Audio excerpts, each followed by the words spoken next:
Good morning, everyone, especially to you, Miss Angel Tisorio. Today, we are going to discuss about the network interface card. So what is network interface card? A network interface card is a hardware component that connects a computer to a network. It enables communication between devices using wired or wireless connections. Laungan eh, ang network interface card kuno kay isa ka hardware na ginagamit nato para i-connect ang kato computer sa isa ka network.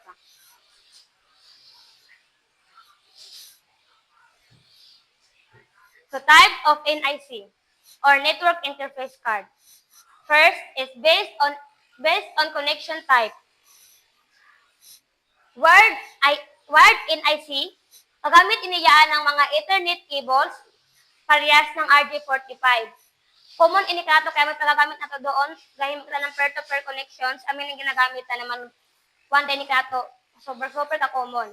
So second is wireless NIC. Kagamit iniyaan ng radio waves para makakonect sa wireless network. Makita iniyaan sa mga laptops, mobile devices o lain pa ng mga desktop. Ang examples ng wireless NIC is ang Wi-Fi.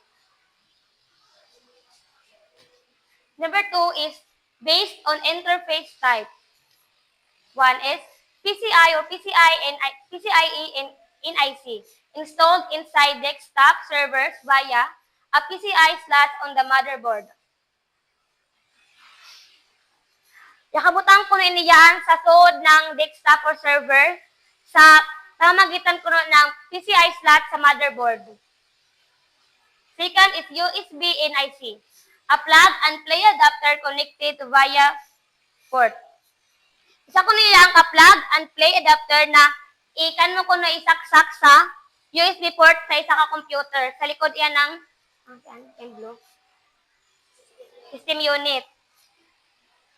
Number 3 is onboard NIC or integrated into the motherboard, common in modern computers.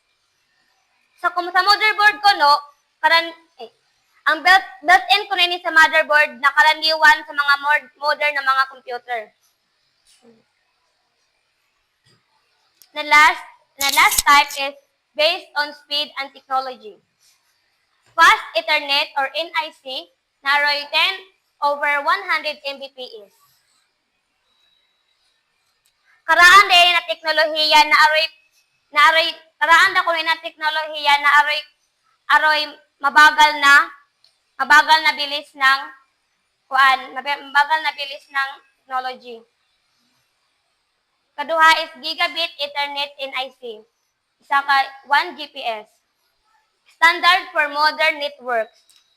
Kato ko na ini ginagamit sa mga modern na mga network. Last is 10 Gigabit NIC or 10 Gbps or higher. Used in high-performance servers and data centers. So how to install a NIC? Installing a PCI or PCIe NIC for desktop or servers. First is turn off the computer and unplug it from power.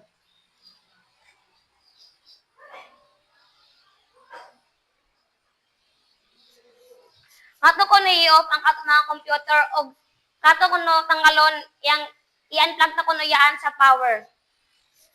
Second is open the case and locate an empty PCI slot. Sa matikat sini kay abrihon ta ko no ang case sa kanato system unit tapos hanapon ta sa motherboard ko no nga to ang PCI slot na waray sod. Third is insert the NIC securely into a slot. Sa PCI slot na way so nga to ko nabutang ato ang network interface card ta og kato ko no kajawon pag sok-sok. Fourth is close the case and power on the computer. Kato ko set ang case tapos i-power on ta ko ng computer. The last is install drivers. Pag required lamang pero if they pwede na din mag-install. So, second, Installing a USB NIC. Play the USB NIC into a valuable USB port. Third, and second is wait for the operating system to deact the device. Last is, if needed, install the driver software. Third, installing a wireless NIC or Wi-Fi card for laptops or PCs. First, if it's an internal card, open the laptop or PC and insert it into the mini PCI or M2 slot. Second is close the device, turn it on, and install necessary drivers.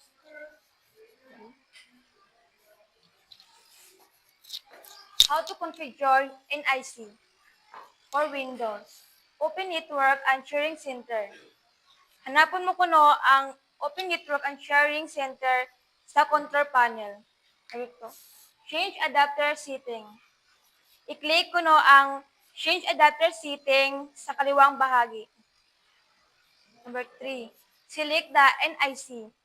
I-right-click ang NIC na gusto mo i-configure o piliin ang properties. Or configure IP setting. Piliin ang Internet Protocol version 4 TCP-IPv4 o Internet Protocol version 6 TCP-IPv6 o i-click ang properties. 5. Set a IP address. Kung magamit ng static IP, ibutang ang IP address subnet mask, default gateway o DNS server. Number 6. Save change. I-click ang OK upang kumpirmahin ang setting.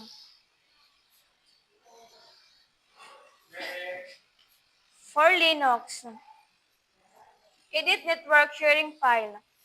Abrihan ang terminal o gamiton ang isa ka text editor para i-edit ang configuration file. Number 2, specify IP address. Ihatag ang IP address, subnet mask, default gateway o DNS server sa file. 3. Restart network services. Gamiton kuno ang command sudo system restart networking o sudo service network restart. Number 4. Variety configuration. Verify configuration. Alamon mo kuno kung sakto ang setting gamit ang IP address show o ipconfig. For Marcos, open system reference. Makadto ka kuno sa Apple Mono Mino system reference. Menu system reference. Number 2. Select network. Hanapon mo kuno ang network sa setting. Select the NIC. NIC ka din. Hanapon ang NIC, Wi-Fi o Internet sa gusto mong i-configure. Number 4. Configure IP setting. I-click ang Advanced. Paghuman, makadto ka dahil sa TCP IP tab. Number 5. Set IP address. Piliun ang manually o ibutang ang sakto na IP address, subnet mask, default gateway o DNS server. 6. Save change. I-click ang OK para i-save sa setting. Ang setting. Conclusion. A NIC is essential for network communication, and its installations varies depending on the type. Configuration and manipulations involve changing IP settings, enabling, disabling the NIC, and even modifying MAC addresses. Proper NIC management ensures a stable and secure network connection.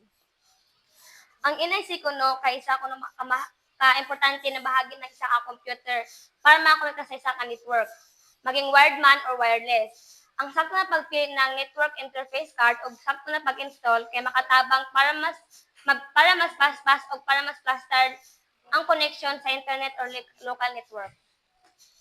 Amora ito, og thank you. Cool. Kapakan.